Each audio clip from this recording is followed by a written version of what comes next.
अस्सलामुअलैकुम नाज़रीन, आपको अपने चैनल में वेलकम कहती हूँ। शुरू करती हूँ अल्लाह के नाम से जो बड़ा ही मेहरबान है और नहायत ही रहम करने वाला है।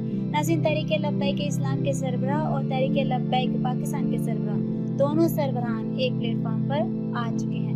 तमाम तफसीलात आपके साथ शेयर करने जा रही हूँ नाज़रीन। जैसा कि आप जानते हैं, जो मामला अभी इन दिनों पेश आया, जो कि शेखुपुरा के अंदर एक कादियानी ने एक मुसलमान जो कि तहरीक लब्बैक के एक कारकुन थे, उनको शहीद कर दिया गया था। नाज़रीन, शहीद करने की वजह सिर्फ ये थी कि उन्होंने ताजदारे खत्मे नबूवत का नारा लगाया था।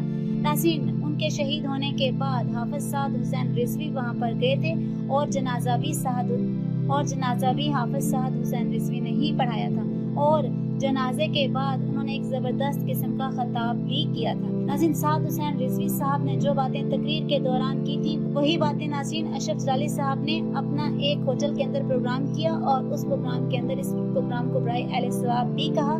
और ज़ैन अली शहीद जो के शहीद हुए नामूसे रिसालत की खातिर और ताजदारे खत्मे नबूवत की खातिर, और जिन्होंने ताजदारे खत्मे नबूवत का नारा लगाया और इस वजह से उनको शहीद कर दिया गया था, इनके हक में बड़ा बयान जारी कर दिया। और बयान वही जारी किया नाज़रीन जो कि साद हुसैन रिजवी साहब ने शेखुपुरा के अंदर जनाजे के दौरान तकरीर करते हुए किया था। नाज़रीन, जनाब अशरफ जलाली साहब ने कहा कि अगर पंजाब पुलिस और हुकूमत पाकिस्तान इन लोगों को कैफे करतार तक नहीं पहुंचा सकती तो हम भी अगले लायक अमल का ऐलान करेंगे। साद हुसैन रिजवी साहब ने भी यही ऐलान किया था कि हुकूमत पाकिस्तान या पंजाब पुलिस इन तमाम लोगों को जिन्होंने ये जुल्म किया, इनको कैफे करतार तक नहीं पहुंचाती तो अगली काल हम लेंगे।